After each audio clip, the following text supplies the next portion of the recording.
आज का जो हमारा टॉपिक है हम लोग स्टार्ट करने जा रहे हैं भारतीय न्याय संहिता 2023। भारतीय न्याय संहिता 2023 तो बेयर वाइज हम लोग चलेंगे ही, लेकिन कुछ चीजें ऐसी होती हैं, चाहे आईपीसी आप उसको कहिए चाहे बीएनएस कहिए, वो पहले से जानना ज्यादा जरूरी है। जैसे general principle of crime, definition of crime. तो उसी चरण में सबसे पहले हम लोग चर्चा करेंगे डेफिनेशन ऑफ क्राइम। क्यों? अपराध की परिभाषा क्यों चर्चा करेंगे? क्योंकि अपराध की परिभाषा से एक प्रश्न हमेशा आता है, देखा है, आता है ना। और कुछ महत्वपूर्ण विधि शास्त्री हैं, अपराध शास्त्र के विद्वान हैं, जिनकी परिभाषा की हमेशा चर्चा होती है। But first of all we have to understand what is actually crime. अपराध क्या है? Basically crime as an conduct, as an act of human, which is no doubt prohibited by law and against the social norms, दोनों बातों को मिलाकर। But so many acts are here which looks like a crime but not considered as a crime. So that firstly we have to understand what is basics of crime. Crime is a social phenomenon. Crime एक सामाजिक परिदृश्य है and without crime we can not be imagine the society. बिना अपराध के समाज को हम कल्पना भी नहीं कर सकते। क्यों? क्योंकि समाज यदि है तो अपराध होंगे and crime is very necessary for the civilised society. Yes, अपराध एक सभ्य समाज के लिए भी जरूरी है, क्योंकि जैसे जैसे अपराध होते हैं वैसे वैसे नवीन विधियां बनाई जाती हैं, नए कानून हमारे सामने आते हैं। जैसे जैसे समाज में परिवर्तन होता है वैसे वैसे अपराध भी, नए नए अपराधों के लिए नई नई विधियां भी बनती रहती हैं। क्राइम के बेसिकली दो तीन एलिमेंट बहुत इंपॉर्टेंट हैं। जैसे crime must be create a some fear in the society, not in a particular person. किसी व्यक्ति में भय होना is not considered as a crime. व्यक्ति में भय से ज्यादा महत्वपूर्ण है कि समाज में भय होना। There must be a some injury. Injury includes a physical और pecuniary property. Ultimately we can say a legal injury. क्षति का होना जरूरी है, as well as annoying. Any act which is annoying, कोई भी ऐसा कार्य जो एनवाइंग है, क्षोभ उत्पन्न करता है, गुस्सा पैदा करता है, चिढ़ पैदा करता है, वह अपराध है। विद्वानों ने जो कहा उसमें हम लोग बाद में आएंगे, लेकिन हमको ये समझना चाहिए। तो जब हम इन तीन शब्दों की बात करते हैं, फियर, एनवाय एंड इंजरी, क्षति, भय, क्षोभ की जब हम बात करते हैं, तो क्षति, भय, क्षोभ पर्टिकुलर इंडिविजुअल्स के अगेंस्ट होना जरूरी नहीं है। जब तक पूरे सोसाइटी को थ्रेट ना हो इसका, जब तक इंटायर सोसाइटी इससे अफेक्टेड ना हो, तब तक किसी एक्ट को क्राइम नहीं कहा जा सकता। इसीलिए एक शब्द आता है राइट इन रेम, सर्वबंधी अधिकार। A right which is provides against the entire world. एक ऐसा अधिकार जो पूरे विश्व के विरुद्ध आपको प्राप्त है, वही अपराध है। जैसे आपके घर में बिना आपकी अनुमति के कोई प्रवेश नहीं कर सकता, जैसे आपके शरीर के साथ कोई भी आपकी सहमति के बिना कृत्य नहीं किए जा सकते, ये सर्वबंधी अधिकार है। तो क्राइम का जो सबसे बेसिक नेचर है वो नेचर है इसका राइट इन रेम होना, सर्वबंधी अधिकार से संबंधित ये बात है। अब विद्वानों ने जो परिभाषा दी है, उन परिभाषाओं में से हम उन तथ्य को निकालेंगे कि वास्तव में अपराध क्या है, क्योंकि बहुत सारी चीजों को हम मोटा मोटी समझ रहे हैं। तो विद्वानों में सबसे पहला नाम आता है ऑस्टिन का। ऑस्टिन जूरिस्प्रूडेंस में आप लोगों ने पढ़ा होगा, command of sovereign and violation of command, assume sanction by the sovereign. विधि संप्रभु का समादेश है, उन्होंने कहा है, यानी जो संप्रभु कह देगा वही कानून है। ऑस्टिन का ये जो कॉन्सेप्ट है ये भी जानना जरूरी है, सिविल लॉ पे अप्लाई नहीं करता। बेसिकली ऑस्टिन क्रिमिनल लॉ की बात कर रहा है। क्यों क्रिमिनल लॉ की बात कर रहा है? कहां लिखा हुआ है कि क्रिमिनल लॉ की बात कर रहा है? Command and violation of command का इफेक्ट, का रिजल्ट सैंक्शन, पनिशमेंट। तो ऑस्टिन बात करते हैं दांडिक विधियों की बात करते हैं, और ऑस्टिन अगेंस्ट द मॉरलिटी है, नैतिकता के विरुद्ध है। जब भी नैतिकता के विरुद्ध कोई कृत्य होता है तो वो आपराधिक कृत्य होता है। जैसा कि एक दिन इनको हम बता रहे थे कि पाप और पुण्य कुछ नहीं होता जब तक कि कानून उसको पाप और पुण्य यानी कि विधि के तौर पर प्रतिषिद्ध घोषित न करे। तो ऑस्टिन महोदय चूंकि बार बार सावरन की बात करते हैं, इसलिए हम लोग सावरन वर्ड याद रखेंगे। कीवर्ड से हम लोग का आंसर सही हो जाएगा। एक क्वेश्चन आता है, ऑस्टिन कहते हैं wrong which is pursued by the sovereign और his subordinate is a crime. अगर कोई चूक जो संप्रभु या उसके अधीनस्थों के द्वारा परस्यूट की जाती है, यानी अभियोजित किया जाता है, मुकदमा चलाया जाता है, तो वो क्या है? अपराध है।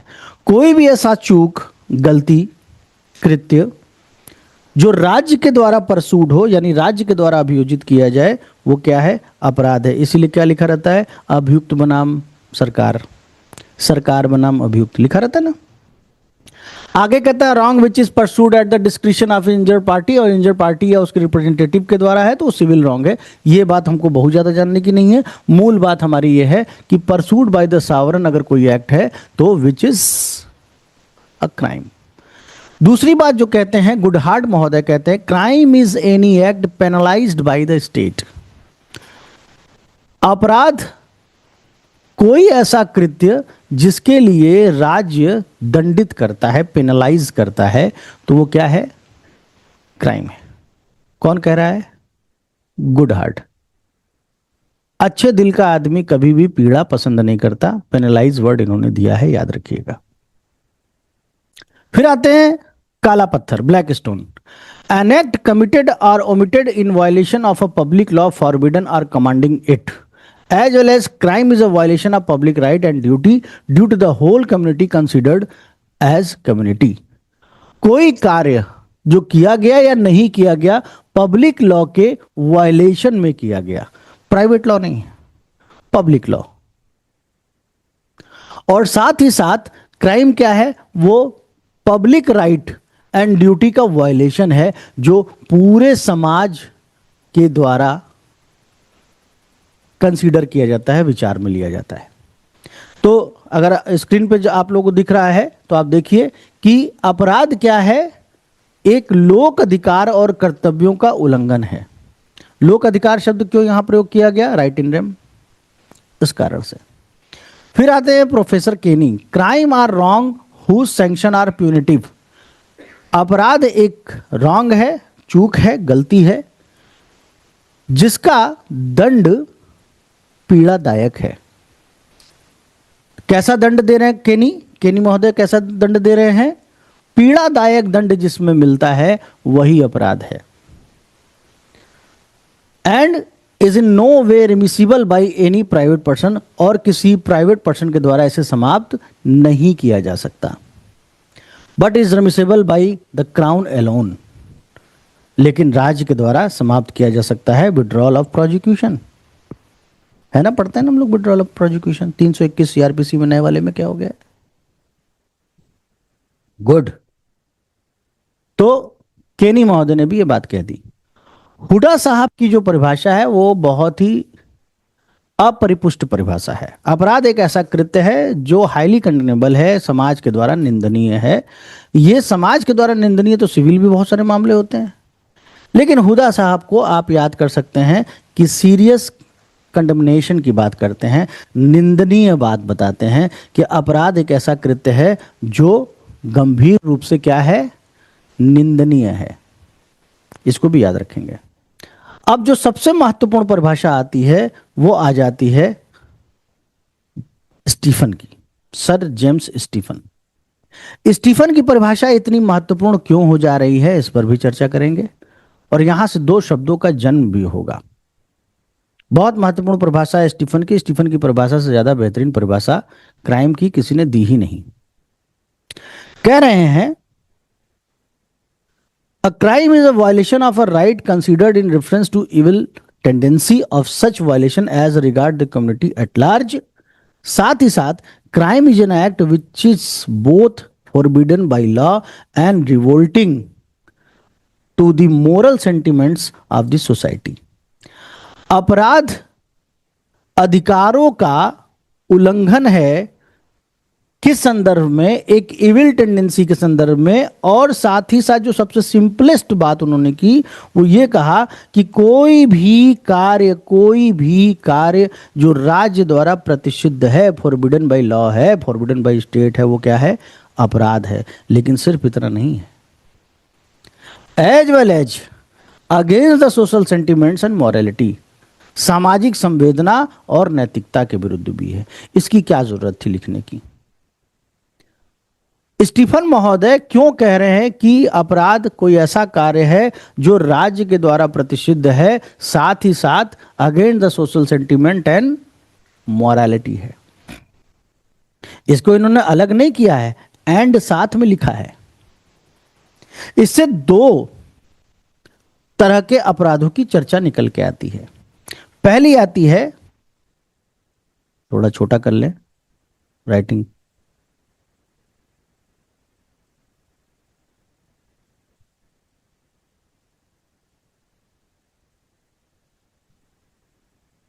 मैलम प्रोहिबिटम एंड मैला इन से।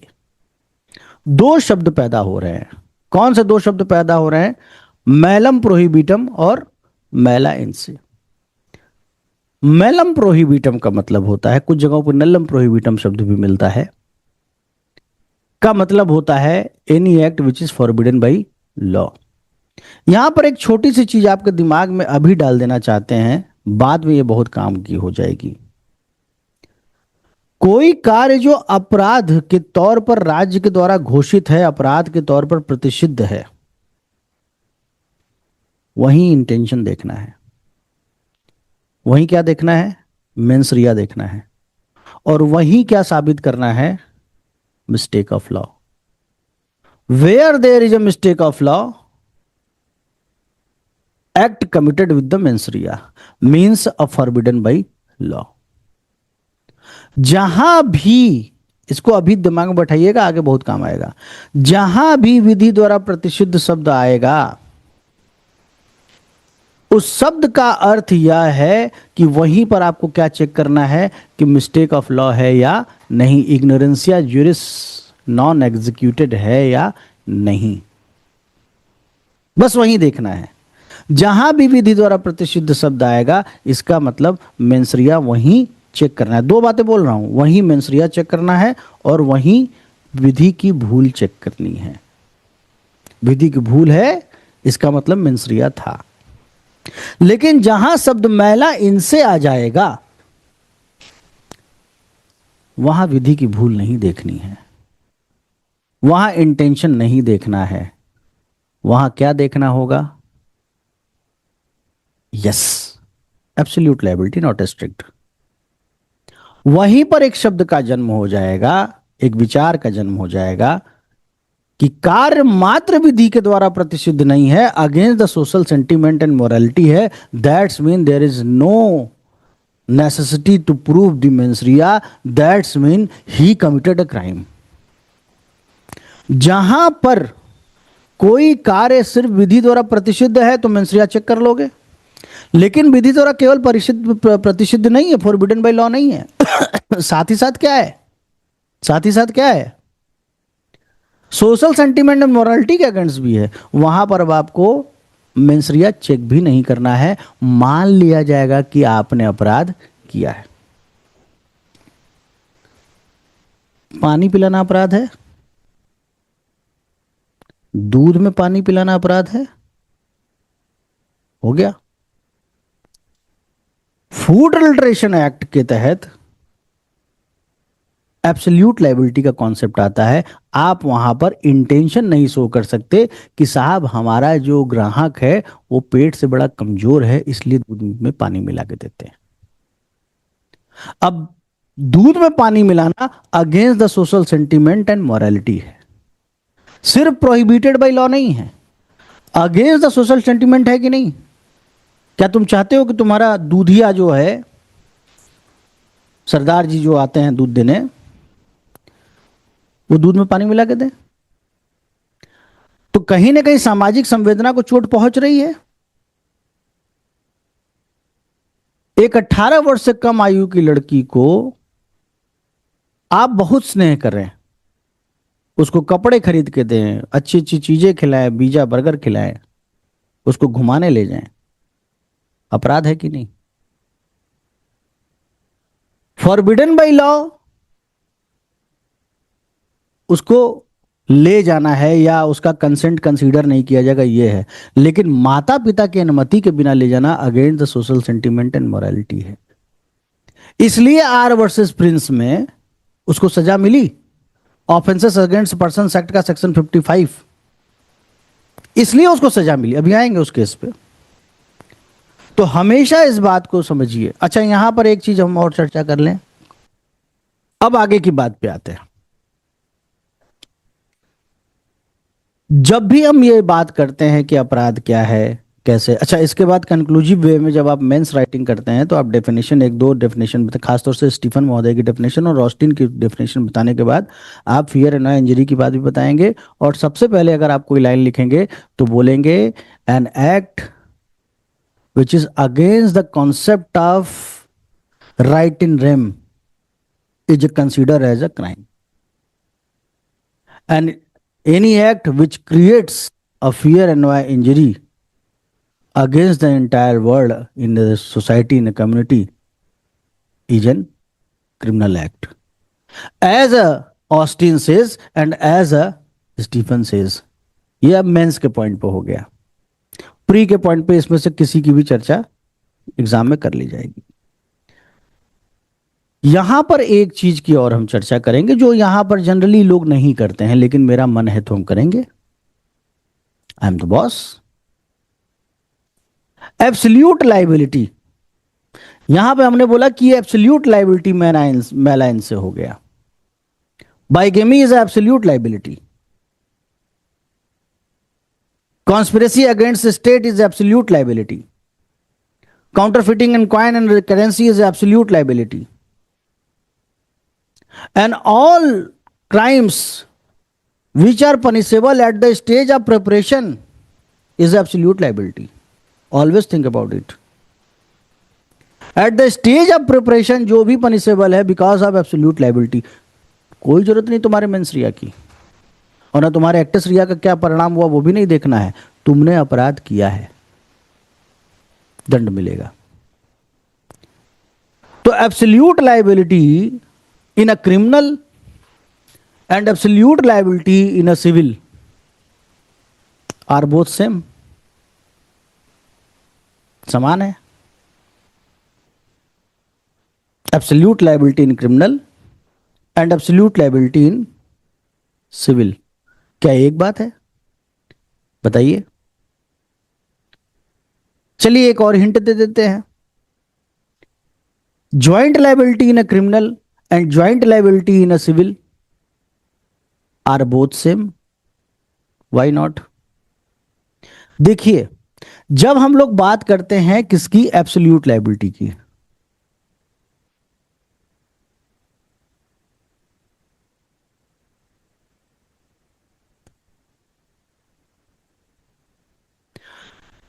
सिविल के पॉइंट पर सोचिए। सिविल के पॉइंट पर यह होता है नो फॉल्ट लाइबिलिटी, होता है ना? क्यों गलत कह रहे हैं? बताइए।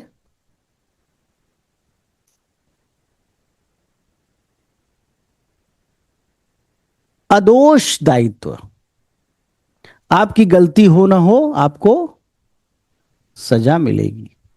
लेकिन क्या क्राइम में बिना गलती के सजा मिलेगी? मिलेगी? क्रिमिनल का एब्सोल्यूट लायबिलिटी फॉर लायबिलिटी है।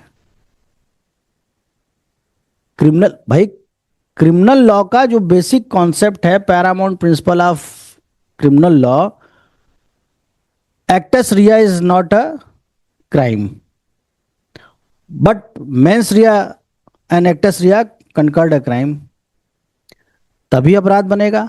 तो अगर आपका मेंस रिया है ही नहीं तो अपराध बनेगा नहीं? बनेगा। यानी मेंस रिया को साबित करना जरूरी है, और बिना दुराशय और बिना कृत्य दोनों के मिलन के आपने अपराध नहीं किया। तो नो फॉल्ट का मतलब दुराशय नहीं, फॉल्ट का मतलब दुराशय। फॉल्ट का मतलब, हंसने वाली कोई बात नहीं, सीरियसली समझ में आ रहा है तो बताओ। फॉल्ट का मतलब पढ़ाते समय हम टीचर हो जाते हैं, उसके बाद अखंड लवंडई से भरे हुए इंसान है, उसके बाद हंस सकती हो। फॉल्ट का मतलब वही,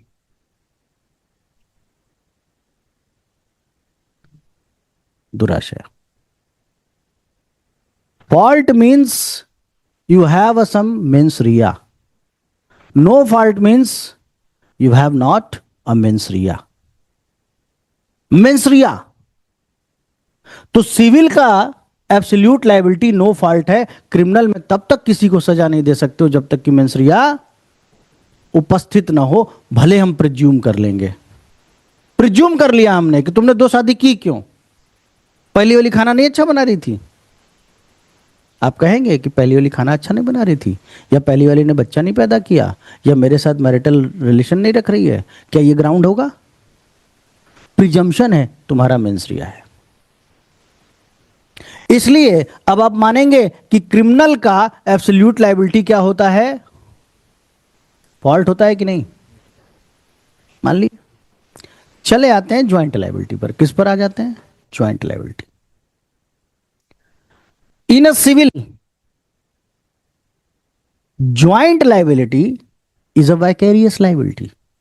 joint liability, vicarious liability. Vicarious liability तीन लोगों के बीच में होता है। प्रिंसिपल एजेंट, मालिक नौकर, मतलब master and servant, and partners are principal and agent for each other. Partnership act section 18 plus section 25 को जब जोड़ के पढ़ोगे तो तुमको ये अर्थ मिल जाएगा। बेसिकली 25 भी पढ़ोगे समझ में आ जाएगा, क्योंकि हर पार्टनर एक दूसरे का क्या है? स्वामी भी है और सेवक भी है, प्रिंसिपल भी है, एजेंट भी है। तो नौकर की गलती के लिए किसको सजा मिलती है? मालिक को मिलती है। मिलती है ना सिविल में? तुम्हारा ड्राइवर जाके किसी को ठोक देगा, किसके अगेंस्ट केस बनेगा? मालिक के अगेंस्ट बनेगा। अपने नहीं बोली है, तुम्हारा ड्राइवर बोले फिर भी बचा लिए अपने आप को, मालिक के अगेंस्ट बनेगा।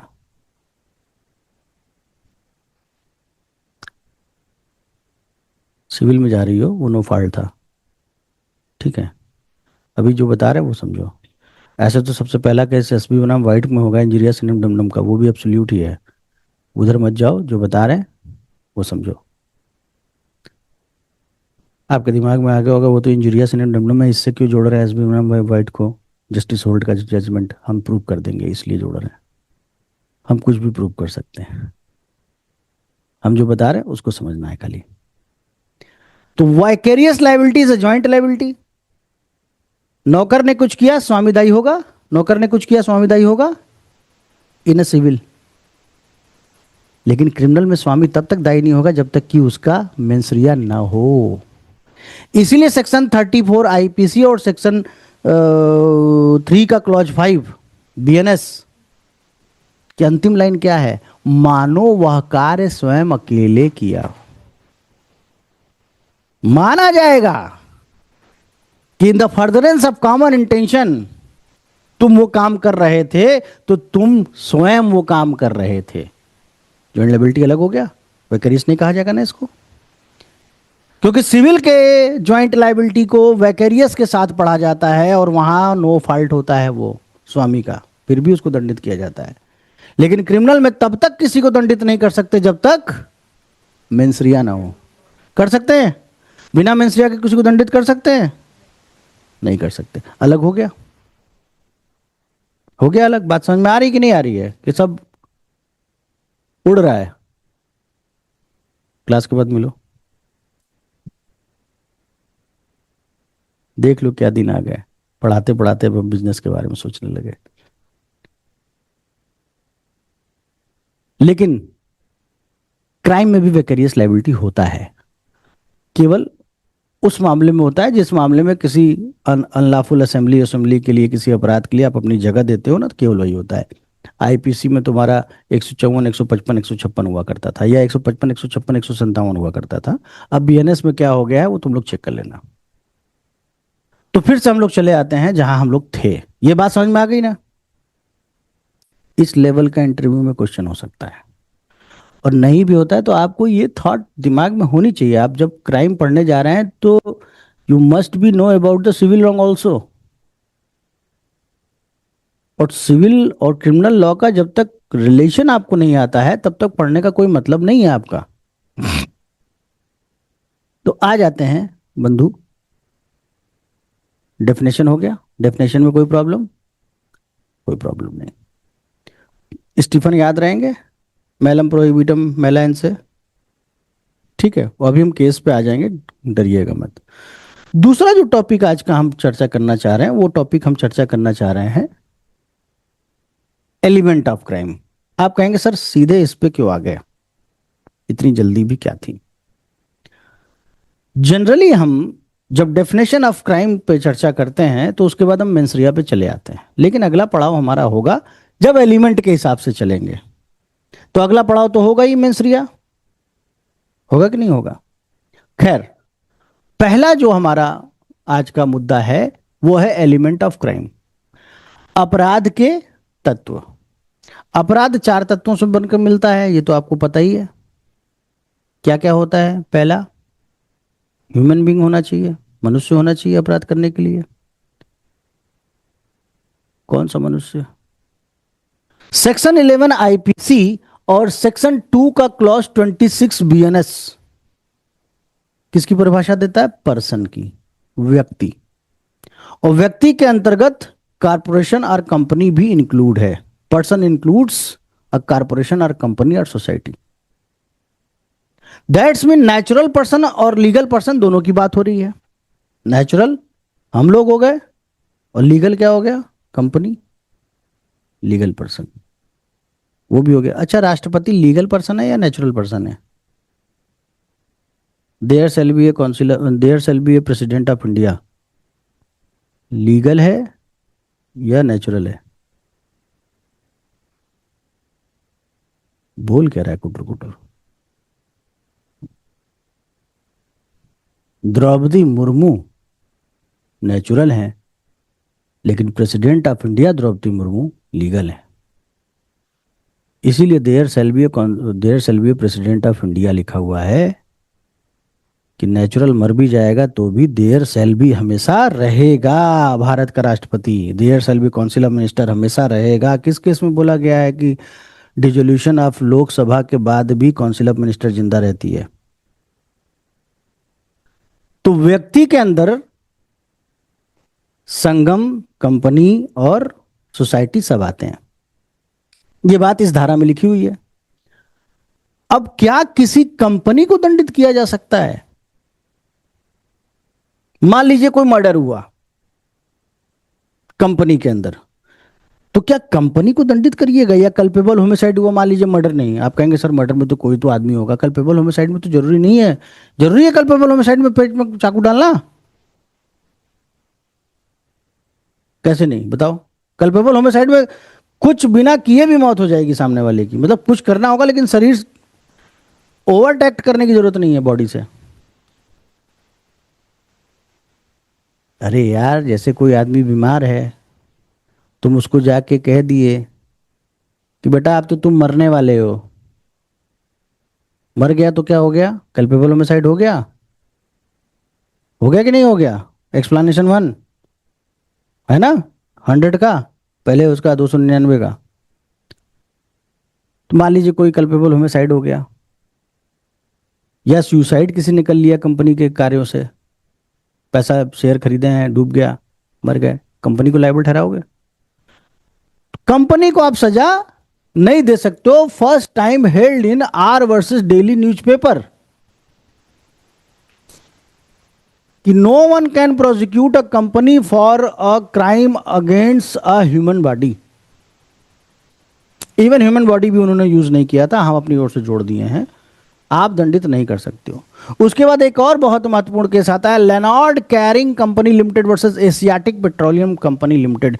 इस वाद में भी कहा गया कि किसी कंपनी के मैनेजर आदि को प्रोसिक्यूट नहीं किया जा सकता, शेयर होल्डर को या प्रमोटर को या डायरेक्टर को प्रोसिक्यूट नहीं किया जा सकता,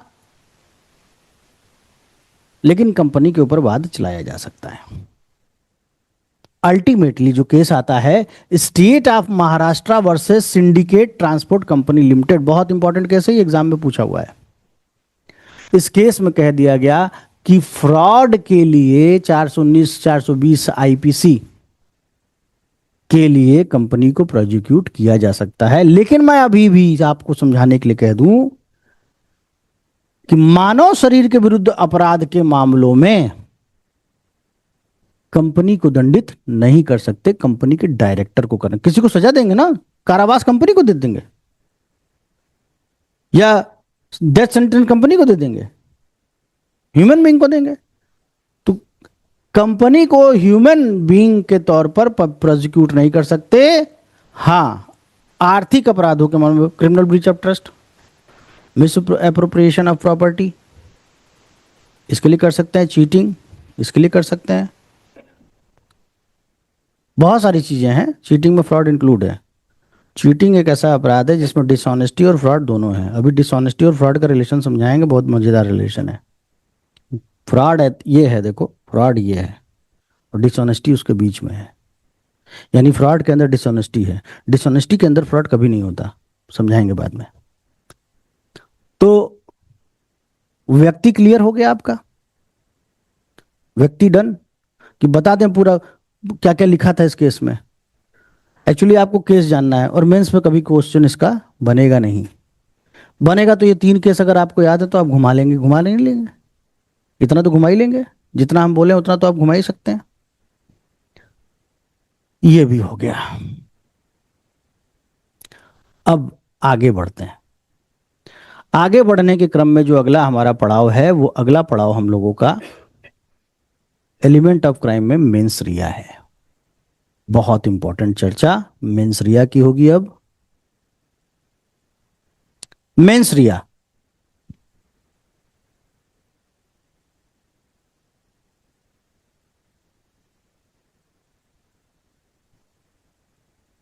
तो अब मुद्दा आता है कि मेंस्ट्रिया क्या है। इसके लिए आप लोगों को 2-3 बहुत इंपॉर्टेंट मैगजीम्स जानने होते हैं। कौन सा मैगजीम है? एक्टस नॉन पेसिट रियम नीसी मेंस सिट रिया। कोई कार्य अपराध नहीं है जब तक कि दूषित मन से न किया जाए। एक और मैगजीम है, कौन सा? एक्टस मी इनविटो, बताओ। एक्टस मी इनविटो, बताओ। फैक्टस। एक और मैगजीम लिखते हैं, क्वी फेसिट, हाँ, पर एलियम फेसिट पर से, फेसिट पर से। ये 3 मैगजीम बहुत इंपॉर्टेंट हैं। 3 मैगजीम क्या कहते हैं? पहला मैगजीम आपका कहता है कि कोई कार्य अपराध नहीं है जब तक कि उसको दूषित मन से न किया जाए। दूसरा कहता है कि मेरे द्वारा जो कार्य नहीं किया गया है वो मेरा कार्य नहीं है। और तीसरा कहता है मेरे द्वारा कराया गया कार्य मेरा कार्य है। तीसरा आपको लगेगा कि सर इसकी तो जरूरत यहाँ पे नहीं है, तो वैकेरियस लायबिलिटी में हम लोग पढ़ते हैं, लेकिन इसका अर्थ भी यही है, क्योंकि क्रिमिनल लॉ में तो आपको ये भी दिखाना होगा कि मेरे द्वारा ये कार्य नहीं है। अर्थात इसका काउंटर कर दीजिए, वाइस वर्सा, मेरे द्वारा कराया गया कार्य एक्टस मी इनविटो। और कोई कार्य तब तक अपराध नहीं है जब तक कि दूषित मन से न किया जाए। तो सर्वप्रथम ये किस केस में बोला गया? सर्वप्रथम फाउलर वर्सेस पैगेट के केस में बोला गया। किस केस में बोला गया? Fowler versus Paget. कुछ एक जगहों पे पैगेट वर्सेस फाउलर भी लिखा हुआ है। फाउलर वर्सेस पैगेट के केस में लॉर्ड केयन्स ने इस मैगजिम को फर्स्ट टाइम इंट्रोड्यूस किया दुनिया को। हालांकि ये मैगजिम उसके भी पहले सेंट अगस्टाइन के द्वारा यूज की जाती थी, एक्टस लिंगुआम नॉन फेसिट रियम सिट्रिया। तो सेंट अगस्टाइन की ये जो पंक्ति थी, इस पंक्ति को लॉर्ड केयन्स ने फाउलर वर्सेस पैगेट के केस में प्रयोग किया। इस पंक्ति का निचोड़ यही है कि कोई भी व्यक्ति तब तक दंडित नहीं किया जा सकता जब तक कि दुराशय साबित न कर दिया जाए। That's why mens rea called a paramount principle of criminal law. Mens rea क्या है? आपराधिक विधि का सर्वोच्च सिद्धांत है। कोई भी अपराध तब तक, कोई भी कार्य अपराध के तौर पर नहीं देखा जा सकता जब तक कि उसमें दुराशय शामिल न हो। जैसा कि ऑस्टिन भी कहते हैं कि mens rea and actus reus concurred a crime, दोनों का सामुच्य ही अपराध है, मात्र कृत्य अपराध नहीं है। लेकिन एक बहुत महत्वपूर्ण बात, इसके पहले कि हम आगे बढ़ें, एक महत्वपूर्ण बात यह आती है कि why it is a paramount principle of criminal law. ये paramount principle of criminal law क्यों है? इसके संदर्भ में दो बड़े महत्वपूर्ण केस हैं जिनको आपको सदैव याद रखना चाहिए, और इंपॉर्टेंस पर अगर चर्चा आएगी तो आपको जरूर बताना होगा। What is the importance of mens rea? एक केस है सेराज वर्सेस रुडजन का, और एक दूसरा केस है हॉब्स वर्सेस मैनचेस्टर कारपोरेशन का केस है। कौन कौन सा केस बोला? सेराज वर्सेस रुडजन। अभी हम बहुत ज्यादा डिटेलिंग इसलिए नहीं कर रहे हैं क्योंकि अभी आप लोगों का प्रीलिम्स का बेसिक है। जब यही सारी चीजें मेंस में हम लोग डिस्कस और करेंगे, या मेरा जो वीडियो है इसके पहले का, उसको आप लोग देखिएगा तो मिल जाएगा। तो सिराज वर्सेस रुडजन में एक बात बहुत अच्छी सामने आई। आपको केस के फैक्ट याद है? नहीं याद है? अच्छा। वो एक लीकर बेचने वाला था जिसके यहाँ एक सिपाही जाता है सिविल ड्रेस में लीकर लेने। याद आ रहा है अभी? आ गया।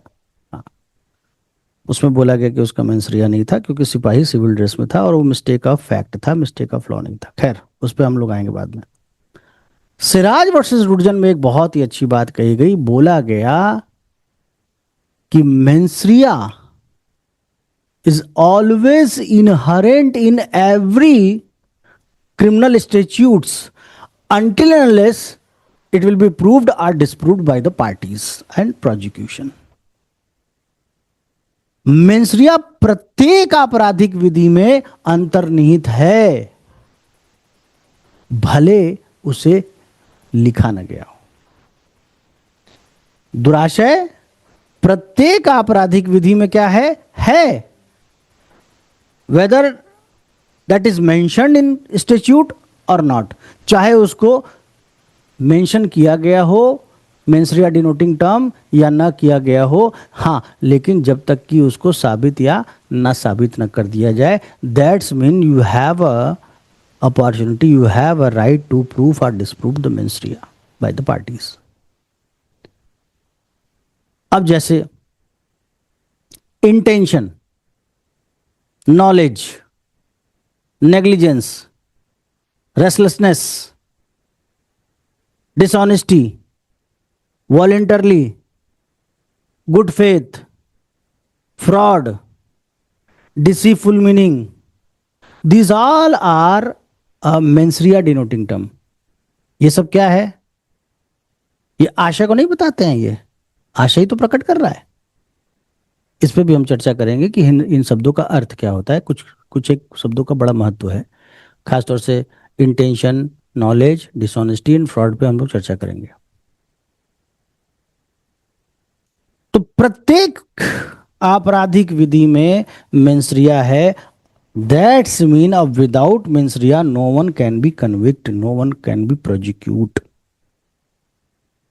Court always considered firstly the mental element of the doer। चलिए, तो खैर ये मैक्सिम तो हम लोग लिख लिए थे। Actus non facit reum nisi mens sit rea, actus me invito, factus non est mens actus, qui facit per alium, अलग अलग है ये फेसिट पर से, ये तो आप लोग जान गए हैं। अभी हम लोग बात कर रहे हैं इंपॉर्टेंस ऑफ मेंसरिया, बाद में केसेस पे आएंगे क्योंकि लंबी बहस है। सराज वर्सेस रुडजन, सराज में ऐसे, अच्छा, स्वराज वर्सेस रुडजन में क्या कहा गया कि प्रत्येक संविधि में लिखा हुआ है, मत लिखा हुआ नहीं है, माना जाएगा, माना जाएगा कि मेंसरिया है, भले ही वो वहां पर उपस्थित हो या न हो, यानी कि उससे रिलेटेड कोई वर्ड हो या न हो, क्योंकि बिना मेंसरिया के किसी को दंडित नहीं कर सकते। वहीं हॉब्स वर्सेस मैनचेस्टर कारपोरेशन, ये जो केस आपके सामने है, बच्चों को दिखाई दे रहा है हमारे, हॉब्स वर्सेस मैनचेस्टर कारपोरेशन में एक अलग सी बात कह दी गई। इसमें यह बोला गया कि every criminal institute must be interpreted literally unless and until proved और डिस्प्रूव्ड बाय द पार्टी। प्रत्येक आपराधिक संविधि का शाब्दिक निर्वचन होना चाहिए, यानी शब्दशः निर्वचन होना चाहिए। यानी अगर वहां पे मेंसरिया डिनोटिंग टर्म है तभी मेंसरिया चेक करेंगे, अदरवाइज नहीं करेंगे। नहीं, उसके बाद की लाइन भी तो लिखा है, जब तक कि प्रूफ या डिसप्रूफ ना कर दिया जाए। हम लिटरल इंटरप्रिटेशन करेंगे क्योंकि क्रिमिनल लॉ का इंटरप्रिटेशन हमेशा स्ट्रिक्ट होता है। आप लोग इंटरप्रिटेशन ऑफ स्टैट्यूट जब पढ़ा होगा तो ये भी पढ़ा होगा कि criminal law must, interpretation of criminal law must be strict. Strict का मतलब जो लिखा है वही पढ़ो, वही अर्थ निकालो, अपने दिमाग मत लगाओ। लेकिन मेंसरिया को तो साबित या ना साबित करने का अवसर है, अर्थात हर स्थिति में हमको क्या साबित करना है? मेंसरिया साबित करना है। अब एक शब्द और आता है, ignorantia juris non executed and ignorantia facti doth executed. Hindi में बोलते हैं mistake of law is non excusable and mistake of fact is excusable. विधि की भूल क्षम्य नहीं है, लेकिन तथ्य की भूल क्षम्य है। क्यों? विधि की भूल क्षम्य क्यों नहीं है? क्यों नहीं क्षम्य है विधि की भूल? Because it is a firstly, तो you can say it is a presumption that every man has know about the law। हर व्यक्ति को कानून की जानकारी है, ये माना जाता है। लेकिन क्या है? नहीं है हर व्यक्ति को कानून। यहाँ पे कानून पढ़े लोगों को कानून की जानकारी नहीं है। अपने आगे 2-3 टीचरों को याद कर लीजिए, समझ में आ जाएगा। नाम है काशी हिंदू विश्वविद्यालय, विद्यापीठ का तो नाम ही नहीं लेना है, तो विधवा पीठ है। हम पढ़ के आए हरिश्चंद्र डिग्री कॉलेज से, एक से एक विद्वान शिक्षक हुआ करते थे उस जमाने में, 2000 से लेकर 2003 तक में।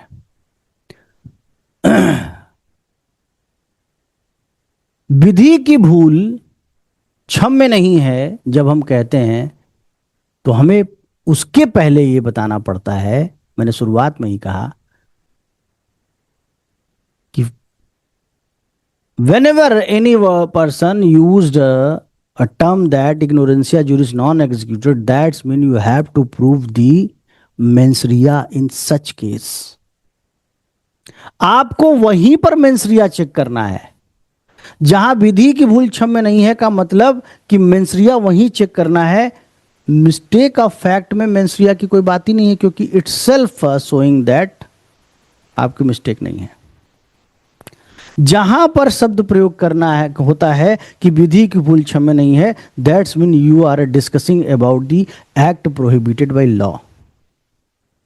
जब आप विधि की भूल क्षम्य नहीं है की बात करते हैं, इसका मतलब आप बात क्या कर रहे हैं, एक ऐसे कार्य की बात कर रहे हैं जो विधि के द्वारा प्रतिषिद्ध है, और जो विधि के द्वारा प्रतिषिद्ध है वहीं पर आपको देखना है कि विधि की भूल है अथवा नहीं है। जहां पर विधि के द्वारा प्रतिषिद्ध और सामाजिक संवेदना नैतिकता के भी विरुद्ध है, वहां पर मिस्टेक ऑफ लॉ का कोई रोल नहीं होता।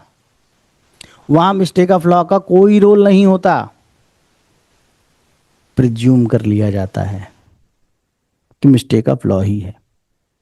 अगर आप इस तरह से नहीं समझते हैं तो सरल एलएलबी स्टैंडर्ड में भी बात कर लेते हैं। बात आती है, शुरुआत आता है स्वीट वर्सेस पार्सले के केस से। जब भी दो शब्द आए थे रोमन लॉ से, डोलस एंड कल्पा, ये भी पूछा हुआ है आपके एग्जाम में, याद आ रहा है? कभी प्री में पूछा हुआ है डोलस एंड कल्पा? नहीं पूछा हुआ, नहीं याद आ रहा है, कोई बात नहीं। इसका मतलब होता है दुराशय और कृत्य। कोई कार्य जब डोलस के साथ है, कल्पा डोलस के साथ है, तब वो आपराधिक कार्य हो गया है, तब वो अपराध है। तो स्वीट वर्सेस पार्सले के केस में इसमें साइलेंट है, एस साइलेंट है, आर साइलेंट है, सॉरी। आर साइलेंट होगा कि नहीं होगा? वावेल के बाद आर है तो साइलेंट होना चाहिए ना। पार्सले के केस में सर्वप्रथम इस बात पर चर्चा हुई, या आप कह सकते हैं कि चर्चा हुई, सर्वप्रथम मत बोलिए, चर्चा हुई कि क्या किसी व्यक्ति को सिर्फ और सिर्फ कार्य के लिए दंडित किया जा सकेगा। और जैसा कि सर्वविदित है कि विधि की भूल जब तक साबित न हो जाए, अर्थात जब तक कि मेंसरिया प्रूफ न हो जाए, किसी भी व्यक्ति को दोषी मानने की अवधारणा, यानी कि किसी भी व्यक्ति को दोषी नहीं माना जा सकता। No one can determine a person is a offender, अपराधी नहीं घोषित कर सकते। इसके बाद एक बहुत महत्वपूर्ण केस आता है, और अब mistake of law, mistake of fact के साथ जोड़ते हुए और मेंसरिया के साथ जोड़ते हुए सबको समझना है।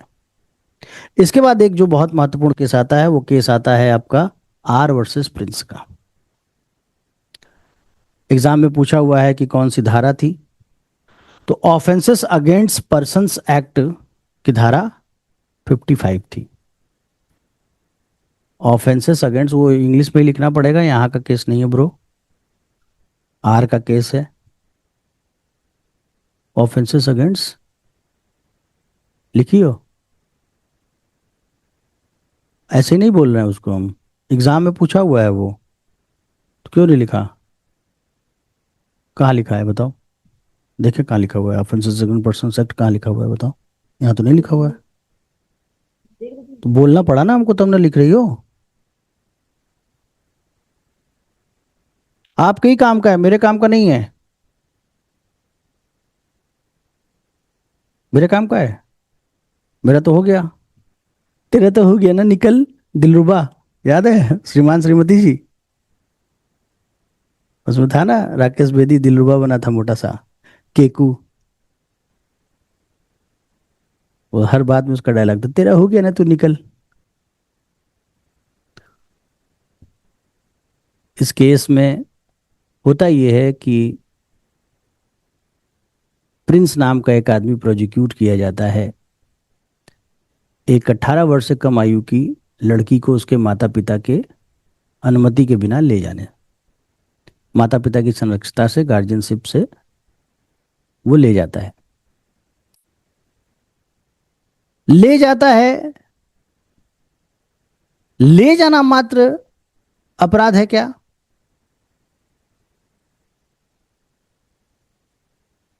किसका कंसेंट चाहिए? लड़की का कंसेंट है तो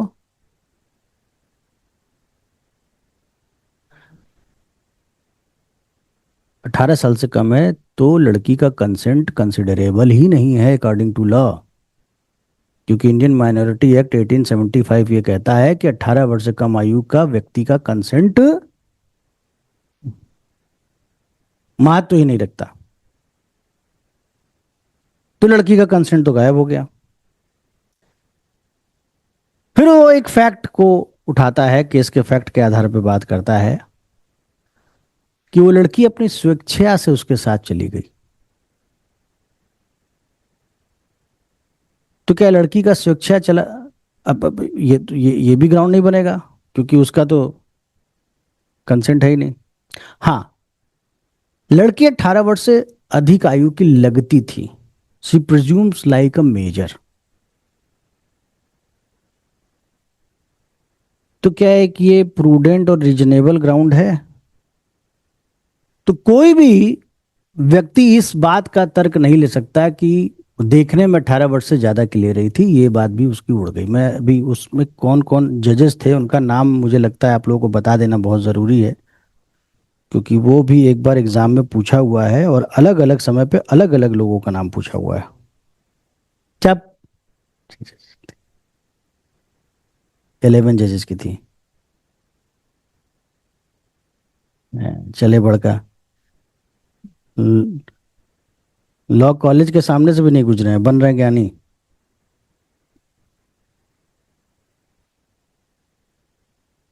पीपीटी ऐसा बना रहे हैं कि मेरा पॉटी निकल जा रहा है। पॉटी निकल जाना। अच्छा, बकैती नहीं, सब जने ध्यान से सुनो।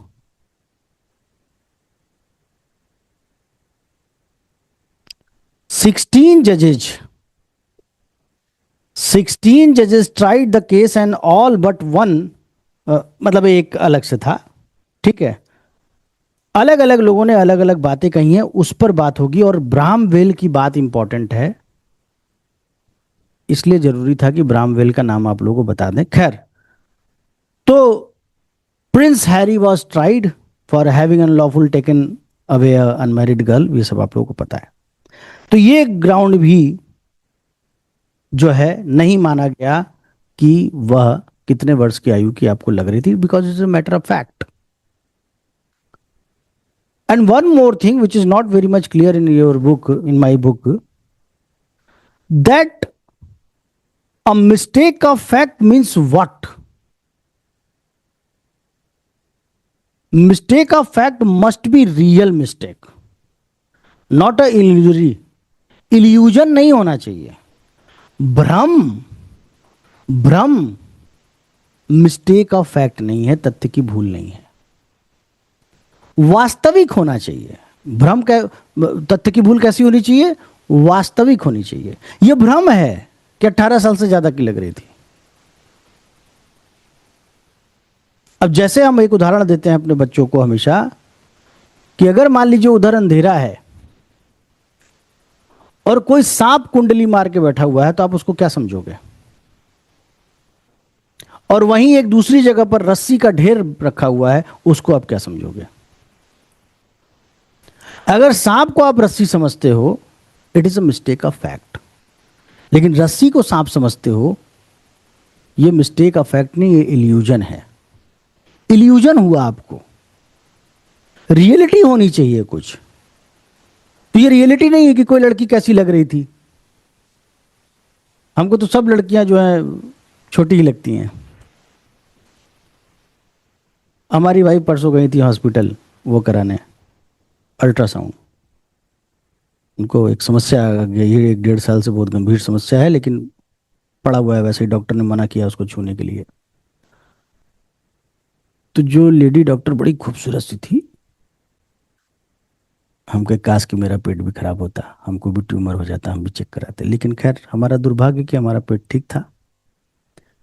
तो मैडम का वो अल्ट्रासाउंड कर रही थी, तो कुछ क्वेश्चन उन्होंने किए। तो उसी क्वेश्चन में एक क्वेश्चन था कि मैडम आपकी एज देखिए भी बहुत ज़्यादा नहीं है, आपको बहुत ध्यान देना चाहिए, अभी आपको इन फ्यूचर बेबीज होंगे, तो इन्होंने कहा कि नहीं नहीं मैडम, मेरा एज बहुत ठीक ठाक हो गया है, अब कोई चांस नहीं है। तो बोल करिए, अरे 27-28 साल कोई एज थोड़ी ना होती है, आजकल की लड़कियां सब। अब ये अपना बीमारी छोड़ के खुश। ये नहीं सोच रही है कि ट्यूमर है लीवर के ऊपर, वो बढ़ रहा है, खतरा है। खुशी किस बात की है?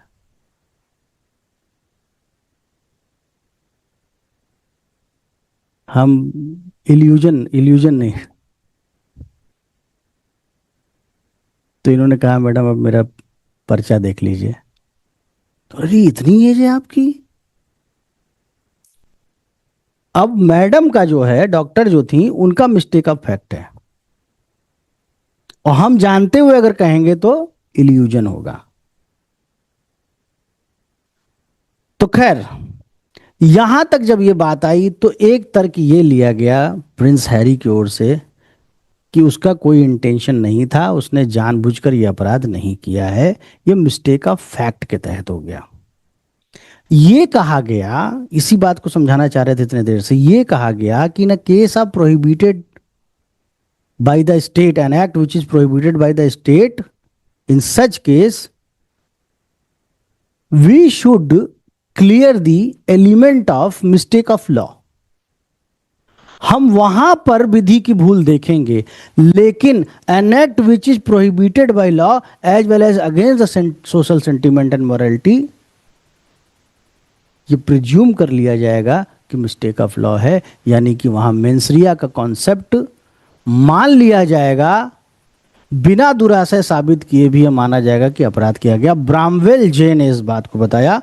आप लोग लिख लीजिएगा इनका नाम, BRAMWELL,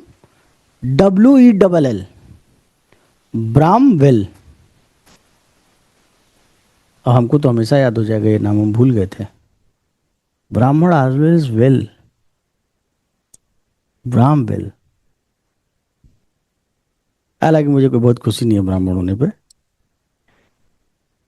तो इन्होंने बताया, offence which are legally wrong means prohibited by law, malum prohibitum, it is the duty of the prosecution to establish mens rea. यही बताया ना कि इसमें मेंसरिया चेक करना है, but in offence which are malum in se both moral as well as legal harm mens rea is presumed. Mens rea मान लिया जाएगा and it need not to be prove specifically, और अलग से इसको साबित करने की जरूरत नहीं है। कहने का मतलब यह है कि किसी माता पिता के लॉफुल गार्जियनशिप से 18 साल की कम आयु की लड़की को ले जाना, कितना भी आप तर्क दे दें, सोशल सेंटिमेंट के अगेंस्ट है,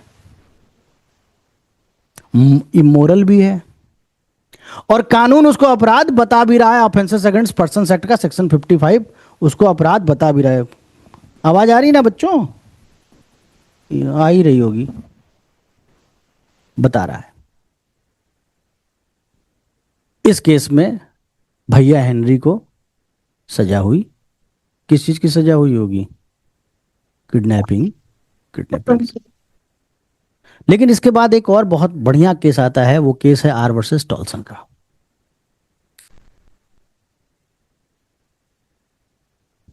लड़की बताए चने वाली, लड़कियों की बात पे कोई भरोसा है यार? तुम केस के अंदर जा रहे हो, अभी देखो थाने से पंचायत करके आ रहे हैं, कल तक पिज्जा बर्गर घूम घूम के खा रही थी, और बाद में बोली कि नहीं नहीं हमारा रेप किया।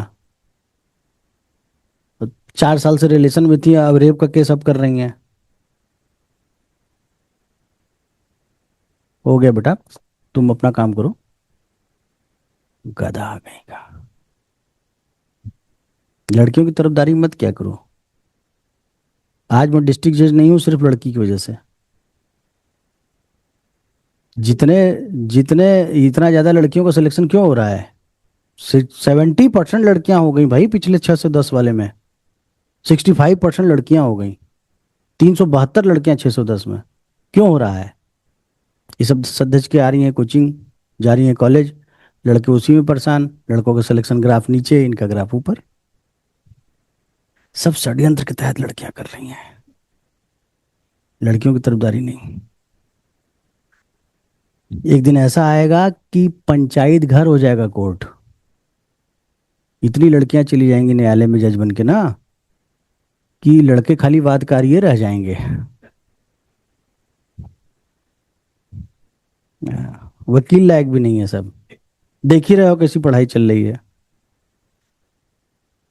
Are versus Tolson, offences against persons act का सेक्शन 57। कौन सा section? 57। One more felony is discussable here. In such case, a person named Tolson deserted his wife, and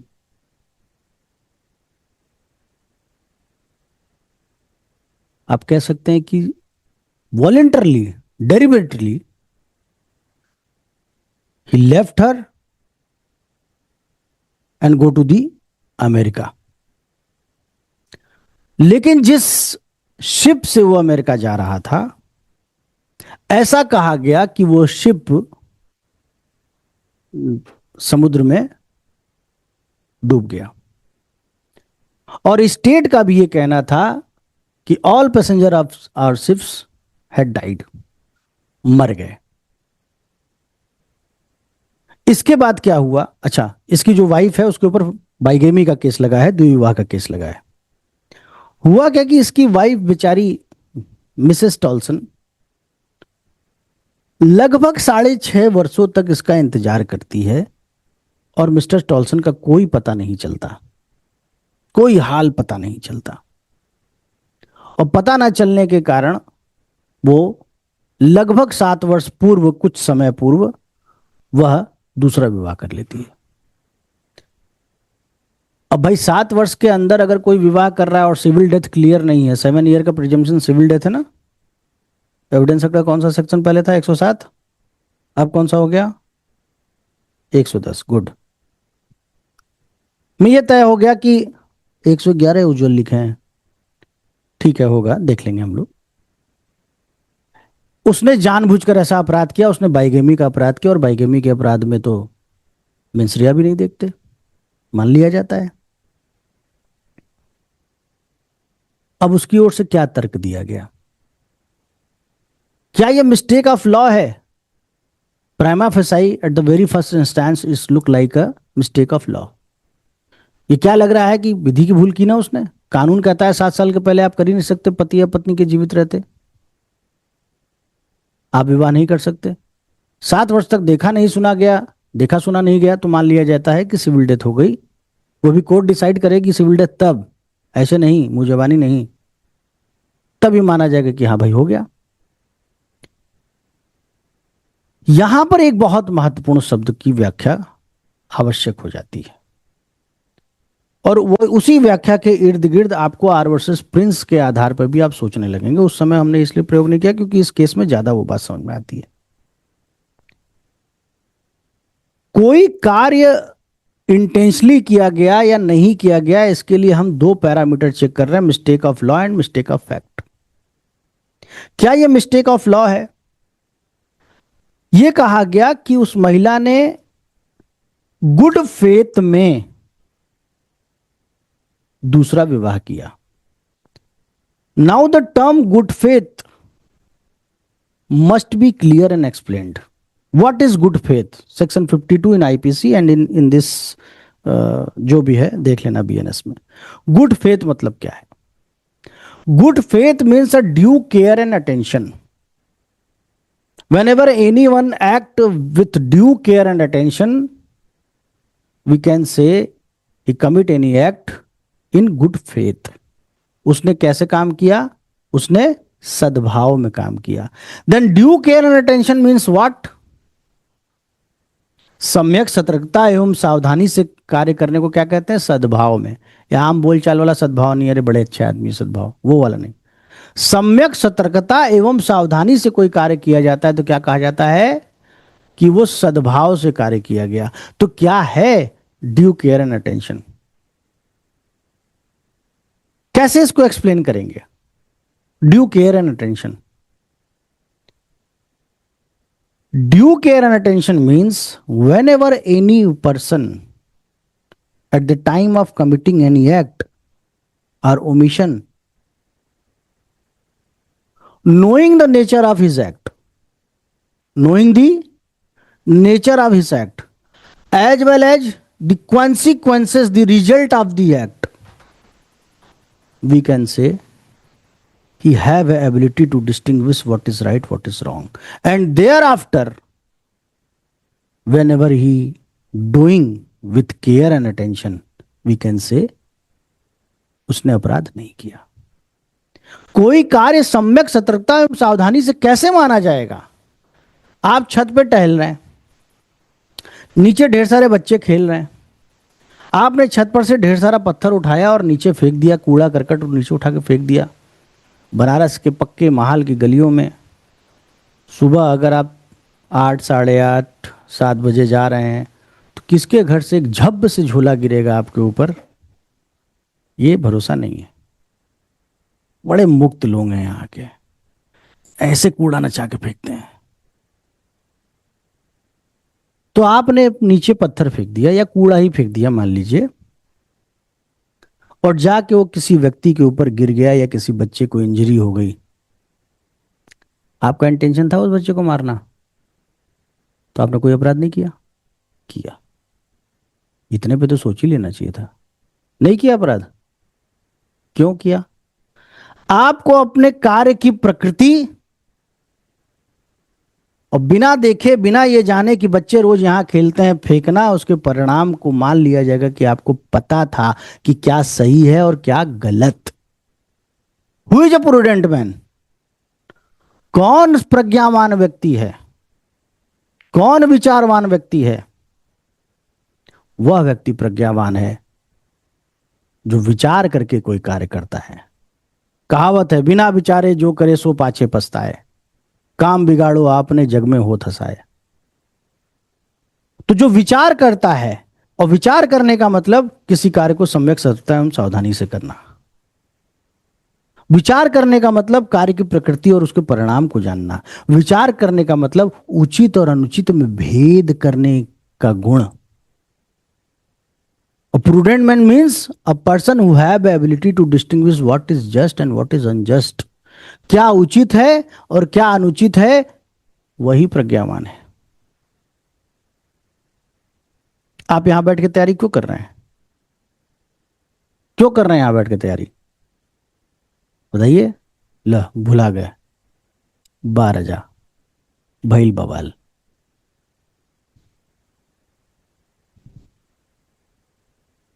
यहां क्यों बैठ के तैयारी कर रहे हैं आप? प्रज्ञावान है इसलिए कर रहे हैं। बनने के लिए तो घंटा, बनेंगे नहीं बनेंगे इसकी क्या गारंटी है? हमारी बात आप तक जा रही है नहीं जा रही है तो बात की बात है ना। यू आर प्रूडेंट मैन, ये मेरे लिए अच्छा है, दृष्टि में करना उचित नहीं। दृष्टि से आज फोन आया था कि सर बीएनएस का डाउट क्लियरेंस सेशन है, कल 11 बजे से कर दीजिए।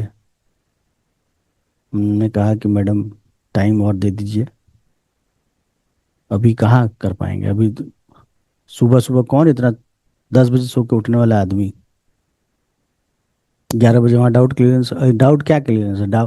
कितनों डाउट क्लियरेंस कर दो सब डाउटे में रहेंगे।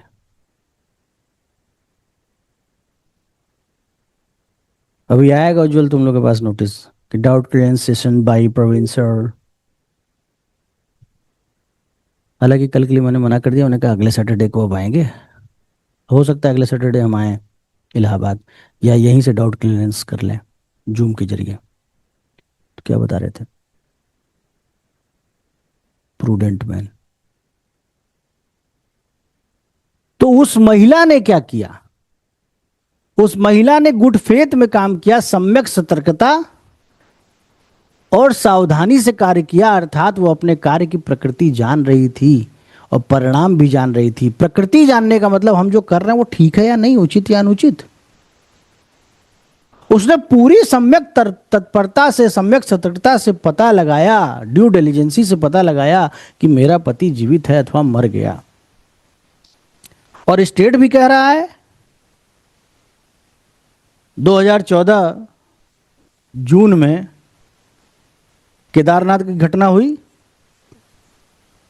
और एक महीने बाद तकरीबन 5,500 लोगों को सरकार ने मृत घोषित कर दिया।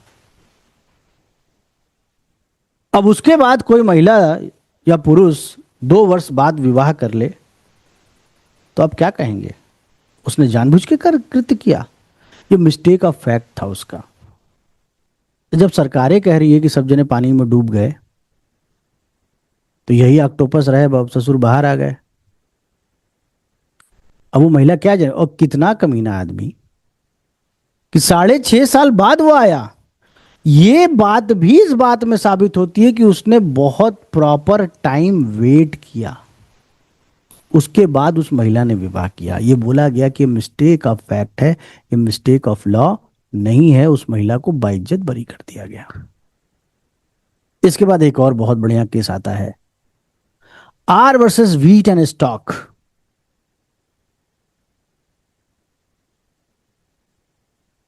इसमें एक उतावला आदमी है। R versus wheat and stock का केस का फैक्ट भी आप जान लीजिए वो क्या है। एक व्यक्ति अपने पत्नी को डिवोर्स देने के लिए सूट फाइल किया हुआ है और एक लंबे समय के बाद वो अपने एडवोकेट से, अपने प्लीडर से ये पूछता है कि क्या मेरा जजमेंट, मतलब मेरा जजमेंट कब तक आ जाएगा, यानी कि तलाक की डिक्री, डिवोर्स डिक्री कब तक आ जाएगी। वकील साहब बनारस के वकील जैसे थे, उन्होंने सिंपल सा एक आंसर दिया, 2, 3 या 4 दिनों में। And after passing a 4 days उन्होंने दूसरी शादी कर ली। ये मिस्टेक ऑफ फैक्ट है या मिस्टेक ऑफ लॉ है, बताओ? फैक्ट है, बहुत अच्छा, शाबाश। मिस्टेक ऑफ फैक्ट है, मिस्टेक ऑफ लॉ है? एक बार फिर से बोल दिया।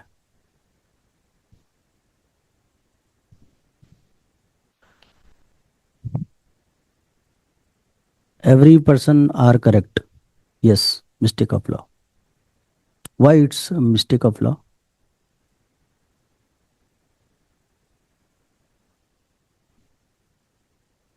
neither he found a judgment copy nor he wait for the disposal of appeal or time for the appeal। हर व्यक्ति को कानून की जानकारी है। आप किसी के पेट में छुरा भोंकने के बाद ये नहीं कहेंगे आइल्ला हमें तो पता ही नहीं था कि मर जाएगा। भूल पाएंगे? कहो, ऐसा बोल पाओगे? कब बोल पाओगे? जब यह साबित हो जाएगा कि तुम्हें कार्य की प्रकृति और परिणाम और यह कि यह कार्य विधि द्वारा प्रतिषिद्ध है जानने में तुम जब असमर्थ होगे। जब यह साबित हो जाएगा कि सम्यक सतर्कता एवं सावधानी के साथ करने के बाद भी यह कार्य हो गया। जब यह साबित हो जाएगा कि तुम्हारे पास ये एबिलिटी ही नहीं है कि क्या सही है और क्या गलत, तब यह साबित होगा कि तुम्हें नहीं पता था कि किसी के पेट में चाकू डालने से कोई मर जाता है। इतनी देर से जो बताना चाह रहे हैं वो यही है कि कब अपराध है। हाँ यार ठीक है, समझ गए, पागलपन में। पागलपन में ये कौन सा आंसर है? पागलपन में मैं अमला तुमला दीवाना और अब्बा इतनी सी बात न जाना। पागलपन में क्या होता है? यही लिख के आओगे एग्जाम में, पागलपन में।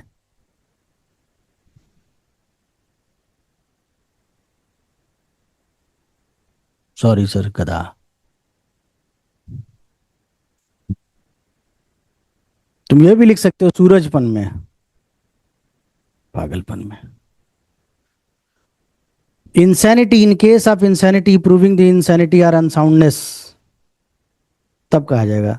और वहां पे भी देखिए, वहां पे भी देखिए,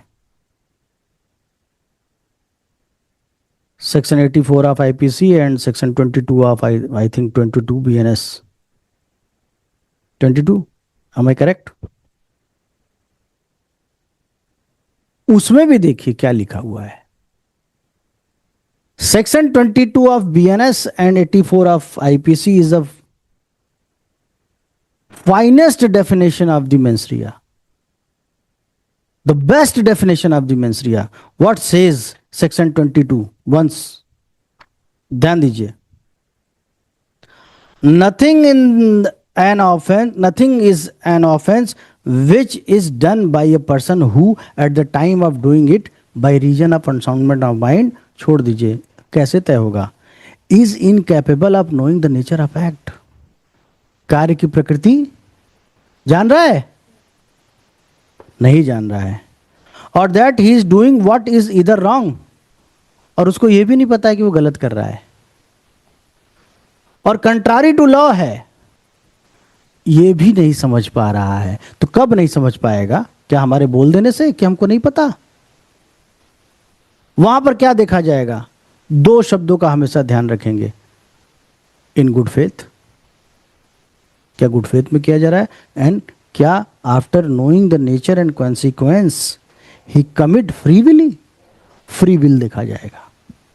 स्वतंत्र इच्छा, ये जानते हुए कि ये काम गलत है और इसका परिणाम गलत है, अगर कोई काम आप स्वतंत्र इच्छा से करते हैं तो ये माना जाएगा कि आपने अपराध किया, अन्यथा ये माना जाएगा कि आपको तो पता ही नहीं कि आप कार्य अपराध है। जीसस सूली पर टंगते समय क्या बोले थे? तुम कहोगे हम उस समय नहीं थे, क्या बोले थे? हे ईश्वर इन्हें माफ कर देना, ये नहीं जानती है क्या करते हैं, क्या कर रहे हैं। माफी कब मिलेगी? जब वो नहीं जान रहे कि वो क्या कर रहे हैं। क्या गलत कहा था जीसस ने कि मैं ईश्वर का पुत्र हूं? ईश्वर जीसस के बाप का नाम था क्योंकि उनकी मां अनमैरिड थी। नया लॉजिक है। मैडम मरियम नाम था ना, क्या नाम था, जो भी नाम, तो वो अनमैरिड थी। तो भाई कोई अनमैरिड का बच्चा सामाजिक सम्मान पाने के लिए क्या कहेगा, या अपने मन की पीड़ा को दूर करने के लिए समाज से क्या कहेगा? आध्यात्मिक हो जाएगा वो, या तो अपराधी हो जाएगा। और अपराधी भी आध्यात्मिक होता है। अभी समय नहीं तुम सदरलैंड का आप लोगों को बताते हैं कि सदरलैंड ने कैसे जोड़ा। वो आध्यात्मिक हो गया, उसने कहा मैं ईश्वर का पुत्र हूं। इस बात से लोग नाराज हो गए, और नाराज होने के बाद यह तय हुआ कि इसको सूली पर लटका दो। सूली पर लटकते समय उन्होंने सिर्फ एक लाइन कही कि हे ईश्वर इन्हें माफ कर देना, ये नहीं जानती ये क्या कर रहे हैं। क्योंकि न तो वो अपने कार्य की प्रकृति जान रहे हैं, न वो परिणाम जान रहे हैं, न उनके अंदर इतनी प्रूडेंसी है कि वो जाने कि उचित और अनुचित क्या है। जो मस्जिद के आगे डिस्को डांस कर रहा है हनुमान चालीसा लगा के, ये गधे हैं। ये नहीं जान रहे हैं कि इनके साथ सत्ता खेल रही है, मजा ले रही है सत्ता इनका। They are innocent actually, never blame them. यही बात जीसस ने समझाई, जो अभी आप प्रिंस और टॉल्सन में पढ़ रहे हैं। तो व्हीट एंड स्टॉक में भी सजा मिली। इसके अलावा बहुत सारे केसेस आप लोगों के सामने हैं। State of Maharashtra versus mayor हंस जॉर्ज, ये केस भी आप लोग पढ़े ही होंगे। फेरा कानून का है, फेरा एक्ट, फेमा एक्ट का मामला है जो सोना ले आता है। और नाथूलाल का केस भी आप लोग देख लीजिएगा। केसेस पे बहुत ज़्यादा समय मैं नहीं देने वाला हूँ, इतने केस आपके लिए बहुत इंपॉर्टेंट हैं।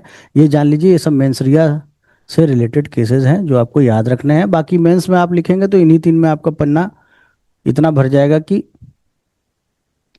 काम हो जाएगा। अब अगले टॉपिक पे आते हैं। तो यहां तक की यात्रा समझ में आई मेंसरिया की। जब हम लोग बात मेंसरिया की कर ही रहे हैं तो हमको कुछ एक शब्द हैं मेंसरिया डिनोटिंग टर्म्स, उस पर भी चर्चा कर लेनी चाहिए। सारे शब्दों पर चर्चा नहीं किया जा सकता, कुछ एक शब्दों की चर्चा यहां पे लाजमी है। For example intention and knowledge, fraud and dishonesty. There are in your book so many menstrual denoting terms. Menstrual denoting terms में intention denoting term like voluntarily, like a negligently, like a free will, like a good faith. We have already discussed about the good faith. What is good faith actually? तो पहले हम लोग चर्चा कर लेते हैं आशय और ज्ञान पर। बहुत छोटा सा शब्द है, मेरे कुछ बच्चे जान भी रहे होंगे इसमें, जिन्होंने दृष्टि में हमारी क्लास देखी होगी। तो क्या अर्थ निकल के आता है आशय और ज्ञान का?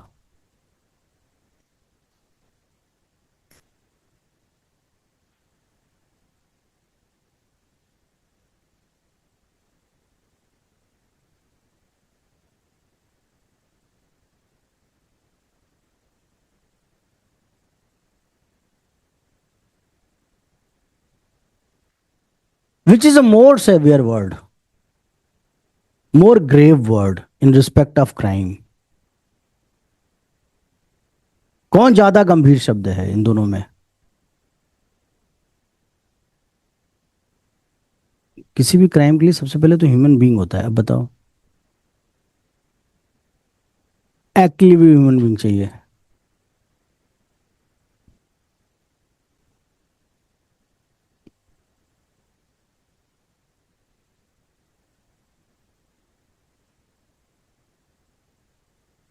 अच्छा, नॉलेज के बिहाफ पे पनिशमेंट नहीं मिलेगा? तो सब जगह फालतू है, नॉलेज डाल दिए हैं। दोनों देखा जाता है। अब चलो, जब तुम दोनों दिखा रही हो तो हम तुमको दो उदाहरण दे रहे हैं, सुनो। अब एक उदाहरण तो इन्हीं का था कि ये छत पर से पत्थर फेंक रहे थे, इन्होंने ध्यान नहीं दिया कि नीचे बच्चे खेल रहे हैं। नॉलेज या इंटेंशन? नॉलेज, पनिशमेंट नहीं मिलेगा इनको। अब बताओ, तुम तो कह रही हो नॉलेज के आधार पर नहीं मिलेगा। अब बताओ इंटेंशन क्या है? कट गया बात। नहीं, इनका इंटेंशन है ही नहीं, बच्चों को मारना इनका इंटेंशन ही नहीं है, तो सजा तो मिलेगी। लेकिन बोल पाएंगे क्या आप कभी कि इंटेंशन नहीं था, खाली नॉलेज थी? Knowledge is a presumption of intention, but is knowledge is not amount to intention. Knowledge is not equal to intention. अरे बाबा, बिल्कुल। Knowledge means a mere awareness regarding the fact. क्या बोले?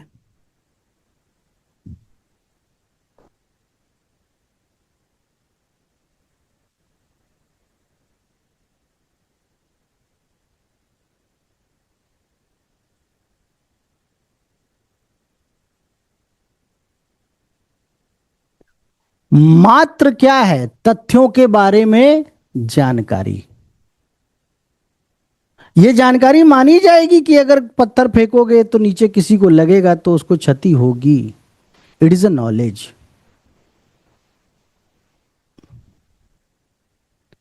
किसी का स्प्लिन बढ़ा हुआ है, एक आइटम होता है बॉडी के अंदर, पता है कि नहीं? क्या बोलते हैं? खून का वो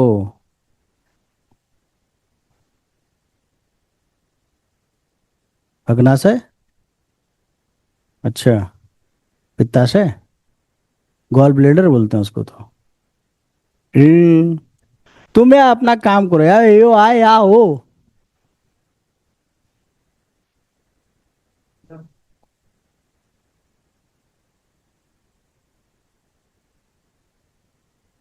देखो, मेडिकल साइंस के बारे में हमको कोई जानकारी नहीं है, हमको पता है कि मेरे बॉडी में है ऐसा कोई आइटम, क्योंकि अभी तक हम निकलवाए नहीं है। बहुत सारी चीजें हम लोग के शरीर में फालतू में है। ब्रेन, जिसका कोई यूज करने से तुमको भी कोई लाभ है नहीं। तो पहला आइटम क्या हो गया? ब्रेन। उसके बाद appendix. Your brain itself an appendix in your body. Appendix क्या होता है? जैसे किताब में होता है ना एकदम पीछे, उसको नहीं भी पढ़ोगे, किताब पढ़ लोगे तो काम चल जाएगा। खैर, तो आपको नहीं पता है कि किसी का स्प्लिन बढ़ा है और आपने काबिल, लड़के करते हैं ना, मार दिया और उसकी डेथ हो गई, ये क्या है? कोई सजा नहीं मिलेगी। कौन सी सजा मिलेगी? क्यों मिलेगी? उसको तो कुछ नहीं पता है। खाली डेथ हो जाना सजा मिलने के लिए पर्याप्त है? तो अनसाउंड को भी मिलना चाहिए। जबरदस्ती तुम्हारे बोल देने से नहीं होगा। उसका इंटेंशन कहाँ था, उसको तो नहीं पता था, अभी बोले हमने तो बोला उसको नहीं पता थी। हमने कहा कि उसको पता था कि, अरे किसी को नहीं पता कि स्प्लीन कहाँ है, इधर है उधर है या घूम रहा है बॉडी में। लेकिन तुम्हारे कहने से आंसर नहीं हो जाएगा ना। यस, कल्पेबल होमिसाइड होगा ना, होगा ना। इंटेंशन तो नहीं था, लेकिन नॉलेज माना जाएगा कि बॉडी को अगर कोई इंजरी होती है and which is likely to cause death, जिससे मृत्यु की संभावना, not highly probability but likely to cause death, मृत्यु की संभावना है, that's mean you have knowledge.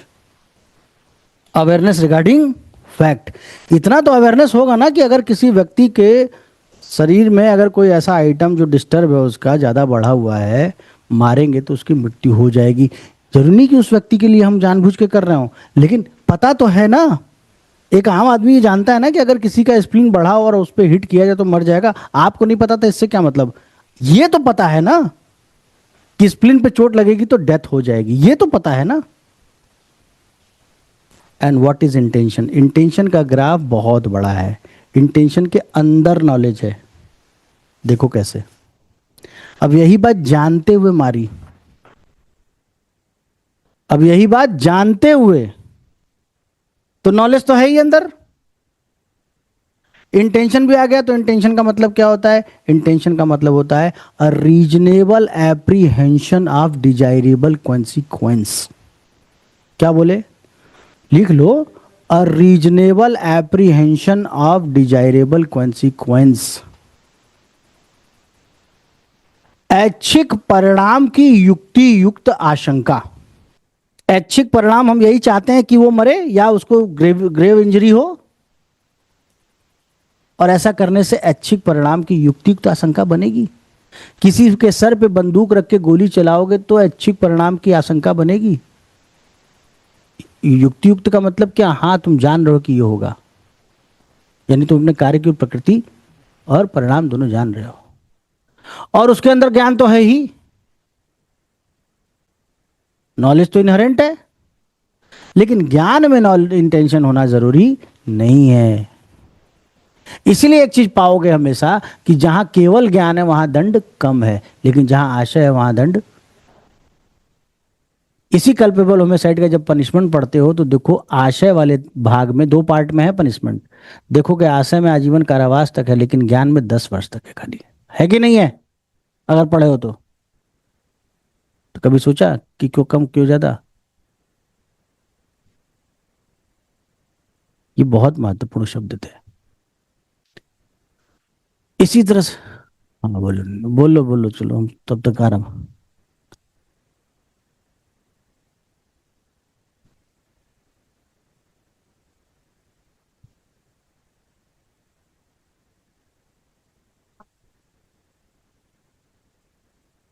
तो बोल तो रहे हैं, इंटेंशन अगर लिखा है तो नॉलेज मान लिया जाएगा कि है ही है। इंटेंशन है तो नॉलेज तो है ही, लेकिन केवल नॉलेज है तो जरूरी नहीं कि इंटेंशन हो। अब जैसे छत पर से जानबूझ के पत्थर फेंके तो इंटेंशन के अंदर नॉलेज तो ही लगेगा, तो फटेगा। लेकिन बिना इंटेंशन के ऐसे ही उठा के फेंक दिया और किसी को लग गया तो नॉलेज। अब जैसे तुमको गाड़ी चलाने आती है, कौन सी गाड़ी चलाने आती है, स्कूटी चलाने आती है। अब तुम स्कूटी चला के जा रही हो, पापा की परी हो, जाके कहीं ठोक दी, किसी को लग गया, नॉलेज की intention, knowledge. Motor vehicle act लागू होगा कि नहीं होगा, नॉलेज। वह जानबूझ के किसी को ठोक दी, रोज खड़ा रहता है यहीं पे, इंटेंशन। और इस इंटेंशन में ये तो पता है ना कि अगर ठोकेंगे तो उसको चोट लगेगी, नॉलेज इनहेरेंट। अंतर समझ में आया दोनों का, क्लियर किया, ठीक है सर, यू आर करेक्ट। अब आगे दो और बहुत महत्वपूर्ण शब्द हैं जिसको जानना चाहिए, क्योंकि आगे तो बार बार वो मिलेगा। एक बार को आप इंटेंशन नॉलेज नहीं भी जानते तो काम चल जाएगा, लेकिन उन दोनों शब्दों को अगर आप नहीं जानेंगे तो आपका काम आगे भविष्य में नहीं चलेगा। वो दो शब्द क्या हैं,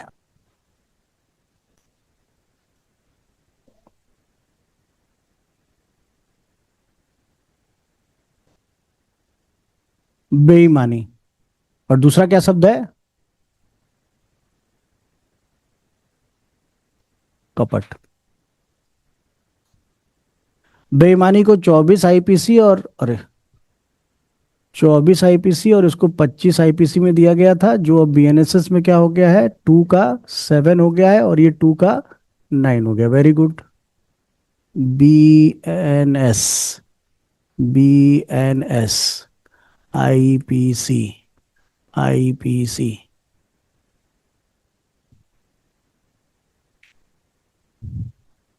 इस पे एक दो केसेस भी हैं, मैं लिखवाऊंगा अभी आप लोगों को। पहले चर्चा कर लेते हैं क्या है डिसऑनेस्टी मीन्स। बहुत ध्यान से समझना है, गड़बड़ होना नहीं चाहिए क्योंकि बाद में बहुत काम आएगा। पूरा का पूरा क्राइम अगेंस्ट प्रॉपर्टी में चैप्टर 17 में इन्हीं दोनों शब्दों के आसपास घूमेगा। डिसऑनेस्टी मीन्स रॉन्गफुल गेन और रॉन्गफुल लॉस। पढ़ो डिसऑनेस्टी की डेफिनेशन पढ़ो। लाइए sir, thank you so much.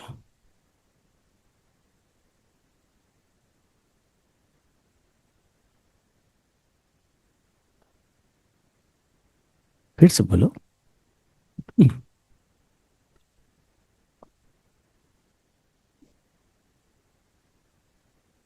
पढ़ो, कान से सुनना है ना।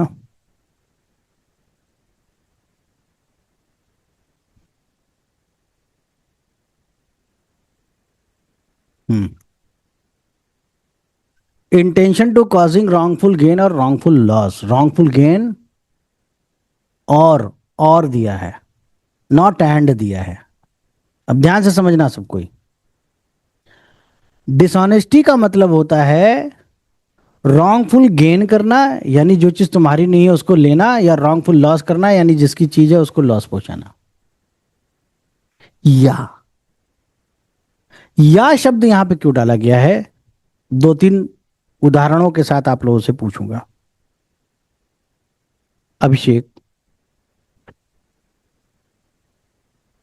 मान लो तुम कोई सामान चुरा के भाग रहे हो। ऐसा करना मत, हमारे यहां से तो मत करना। मान लो तुम कोई सामान चुरा के भाग रहे हो और पकड़े जाने के भय से तुमने वो सामान फेंक दिया नाली में। कहाँ फेंक दिया? सीवर खुला हुआ था, नगर निगम खोल के ही रखता है हमेशा, मलाई बाहर निकली रहती है काली वाली। तुमने उसमें फेंक दिया। तुमने चोरी का अपराध किया कि नहीं किया? कैसे किया? तुम तो लेके गए नहीं वो सामान। अरे तुम्हारे जरूरी किया ना, ऐसे जब दग दौड़ने से नहीं होगा ना, उसका एक्सप्लेनेशन देना पड़ता है बेटा एग्जाम में। कैसे मानेंगे? अच्छा चलो, नाली में नहीं फेंका, वहीं फेंक के भाग गए। अब बताओ, रॉन्गफुल गेन और रॉन्गफुल लॉस, चोरी किया या नहीं किया? ना तो अभी यार है, बहुत भयानक गलती कर दिया आपने। भारी मिस्टेक हो गया सर जी। ब्लेंडर नहीं बोला है, भारी बोला है, देखना। गंगा जल का डायलॉग है जब बस से उतरता है अजय देवगन। आपने कोई वस्तु को उसके स्थान से हटाया, कब्जे से रिमूव किया, अचल अचल संपत्ति मूवेबल प्रॉपर्टी को, तो चोरी का तो बाद में देखेंगे। हम लोग डिसऑनेस्टी पे डिस्कस कर रहे हैं। ना तो आपको रॉन्गफुल गेन हुआ ना उसको रॉन्गफुल लॉस हुआ, लेकिन फिर भी चोरी का अपराध है कि नहीं? है कि नहीं? चोरी का अपराध है।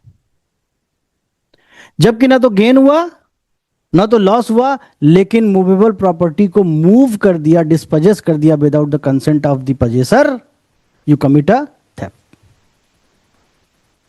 अब दूसरा उदाहरण ऐसे में ले लीजिए। आपने किसी वस्तु को चोरी किया, जैसा आप कह रहे हैं, हटाया, और पकड़े जाने के भय से आपने सीवर में डाल दिया। रॉन्गफुल लॉस तो किसी को हुआ ही, आपको गेन हुआ हो ना हुआ हो, थेफ्ट हुआ। अब आपका मिसचीफ बता दें क्यों गलत हैं आप। अरे इंटेंशन छोड़ दो, गलत अभी भी हो। जब whenever from the very beginning your intention was a causes caused a only wrongful loss, it's a mischief. प्रारंभ से ही जब आपका इंटेंशन किसी को रॉन्गफुल लॉस देने का केवल है तो वो मिसचीफ है। इसीलिए आप जब मिसचीफ की डेफिनेशन खोल के पढ़िए, उसमें केवल क्या लिखा हुआ है, केवल लिखा है रॉन्गफुल लॉस, डिसऑनेस्टी वर्ड वहां पे नहीं है। 425 पहले हुआ करता था, अब 326, 27, 28, 30, 30, देखो क्या है, 300। देख लो यार, तुक्का मारो के भी सही हो जाता है मेरा, इसीलिए मेरा प्रीलिम्स निकल जाता था ना।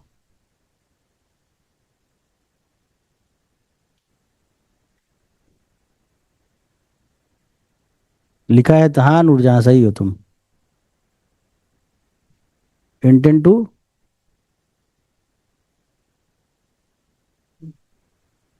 रॉन्गफुल लॉस और डैमेज लिखा है, डिसऑनेस्टी लिखा है नहीं लिखा है। डिसऑनेस्टी का मतलब रॉन्गफुल गेन और रॉन्गफुल लॉस। गेन हुआ हो चाहे ना हुआ हो, लॉस हुआ हो ना हुआ हो, अगर without the consent of possessor किसी मूवेबल प्रॉपर्टी को रिमूव किया गया है तो वो थेफ्ट है, वो डिसऑनेस्ट इंटेंशन है। लेकिन मिसचीफ में केवल from the very beginning there was only one intention to cause wrongful loss और डैमेज। अंतर हो गया दोनों में? बात समझ में आ रही कि नहीं? बस ऐसे ही।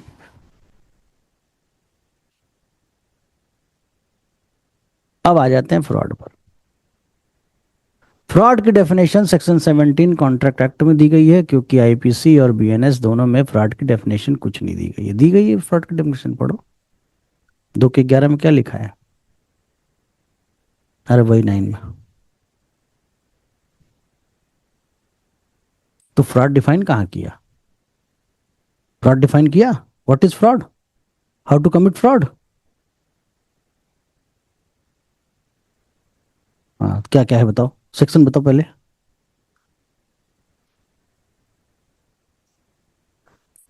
इंडियन कॉन्ट्रैक्ट एक्ट किस सन का है? 1872, सेक्शन 17। चलो बताओ। हाँ, हे प्रभु, अरे माई रे माई। बताइए भाई आप लोग, थोड़ा देर बैठ के बात करेंगे। रुकिए थोड़ा सा। अरे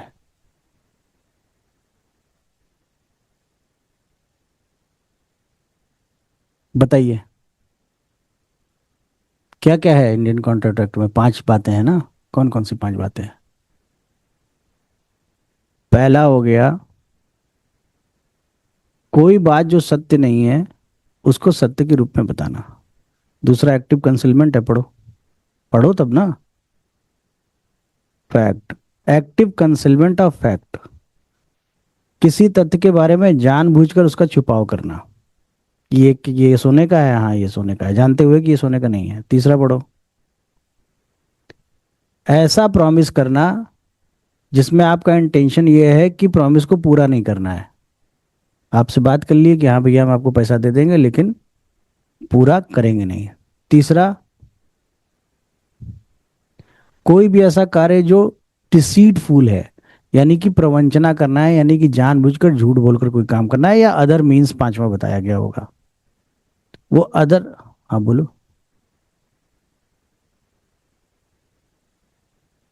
यानी अदर, जिसको लॉ बोलता हो कि ये फ्रॉड है। तो अन्य कौन से तरीके हैं फ्रॉड के? इसमें तो लिखा नहीं है। उसके लिए एक शब्द आता है कंस्ट्रक्टिव फ्रॉड। क्या आता है? कंस्ट्रक्टिव फ्रॉड भी 5 तरह के होते हैं। पहला कंस्ट्रक्टिव फ्रॉड है हाफ ट्रूथ, अर्ध सत्य।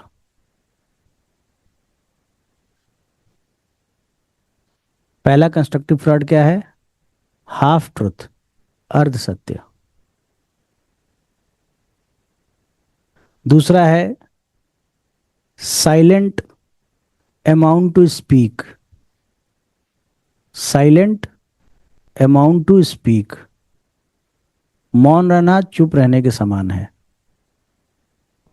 आपसे पूछा कि भैया ये सामान ठीक है, आप चुप रह गए, बोलने के समान है। तीसरा, silent where duty to speak, silent where duty to speak, वहां चुप रहना जहां पर बोलने का आपका कर्तव्य था। किसी आदमी के खिलाफ कोई झूठा आरोप लग रहा है और आप जानते हैं कि नहीं ये गलत है, फिर भी आप चुप हैं, तो आप फ्रॉड कर रहे हैं। चौथा, फिड्यूशियरी रिलेशंस, वैश्वासिक संबंध,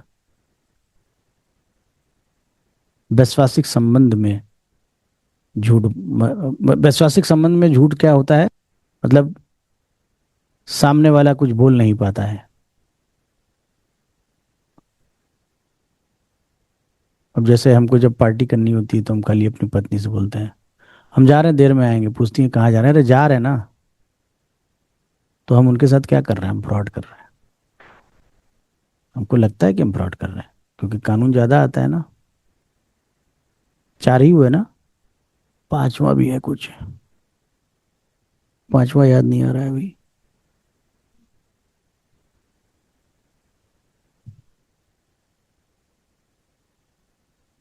वो पहला बोल दी, दूसरा था वो बोल चुके हैं। खैर, तो ये फ्रॉड है जो आप लोगों ने पढ़ा, पांच उसमें का, पांचवा का जो कंस्ट्रक्टिव फ्रॉड पढ़ा, ये फ्रॉड है। एक्टिव कंसीलमेंट कर रहे हैं, डिसीटफुल मीन से कुछ कर रहे हैं, ऐसा प्रॉमिस कर रहे हैं जो पूरा नहीं करना है, या हाफ ट्रूथ कर रहे हैं, अश्वत्थामा मारा गया, हाफ ट्रूथ नहीं है। ठीक है कि युधिष्ठिर ने पूरा बोला था, लेकिन उसी समय पंचजन्य शंख कृष्ण ने बजा दिया था, लेकिन हाफ ट्रूथ तो हुआ, तभी ना द्रोण अपना धनुष रखे।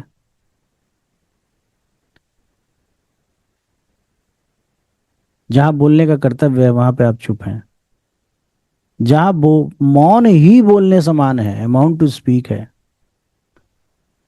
ये सब फ्रॉड है। और फ्रॉड आप करते क्यों हैं?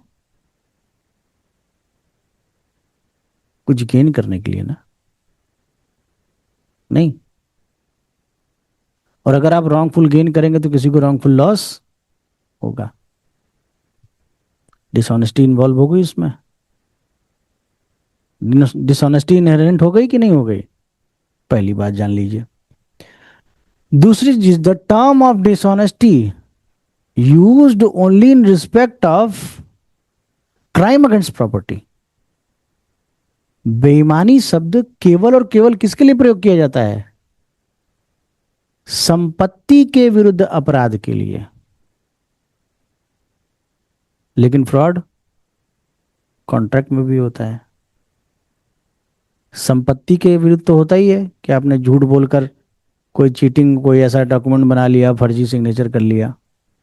लेकिन शरीर और संपत्ति के विरुद्ध भी होता है, यहां तक कि रेप्यूटेशन के विरुद्ध भी होता है फ्रॉड। जैसे मेरे बारे में हल्ला उड़ा देना कि अरे एलएलबी पास नहीं है, हमको रॉन्गफुल लॉस तो होगा ही होगा, लेकिन मेरा रेपुटेशन भी हो गया फ्रॉड। आपसे हमने पूछा भैया ये आपकी गाड़ी कैसी है, आप बोले बहुत बढ़िया गाड़ी है, इसको लेके जाइए, आज तक इसका इंजन नहीं खुला हुआ है। हम लेके गए और वो गाड़ी चोरी की गाड़ी निकल गई, या खराब गाड़ी थी, उसका इंजन 7-8 बार खुल चुका था, बल्कि इंजन था ही नहीं अंदर। फ्रॉड हुआ, लॉस तो हुआ ही हुआ, साथ में ब्रीच ऑफ कॉन्ट्रैक्ट भी कहलाएगा, साथ में अब उस खराब गाड़ी की वजह से मेरा एक्सीडेंट हो गया, या खराब घोड़े की वजह से एक्सीडेंट हो गया, तो बॉडली इंजरी भी हुई। संपत्ति की हानि, शरीर की हानि और रेप्यूटेशन की भी हानि, इन तीनों को फ्रॉड के अंदर देखा जाता है। इसीलिए जब चीटिंग का डेफिनेशन पढ़ते हो, 413 आईपीसी, और इसका हो जाएगा तुम्हारा 318 है, हाँ 318। देखो लास्ट वाली लाइन में ये चारों शब्द हैं, तीनों शब्द हैं कि नहीं? Body, mind, reputation and property. इस पे एक केस आप लोग लिख लीजिए, उसके बाद आज की सेवा समाप्त कर दी जाएगी आप लोगों की।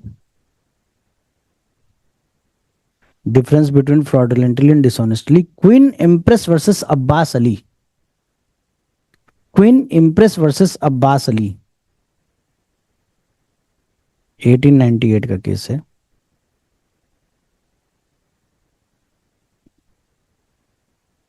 Where a court said that fraudulently must mean something different from dishonesty। ठीक है, दोनों का अंतर बताया गया है। The word dishonesty is not synonymous with fraud। Fraudulently, both terms are used to denote two different things। A dishonest act is not necessarily a fraudulent act। बोला ना, dishonest act जरूरी नहीं है कि fraudulent act हो। The difference between two was pointed out Queen versus Abbas by full bench of Kolkata High Court। In this case, accused has, ठीक है छोड़ दो, जो ये बोले हैं वो हम पढ़ा दिए हैं और इनसे ज़्यादा डिटेल में पढ़ा दिए हैं। ठीक है, तो आप सब लोगों की सेवा समाप्त होती है। Okay everyone, good night.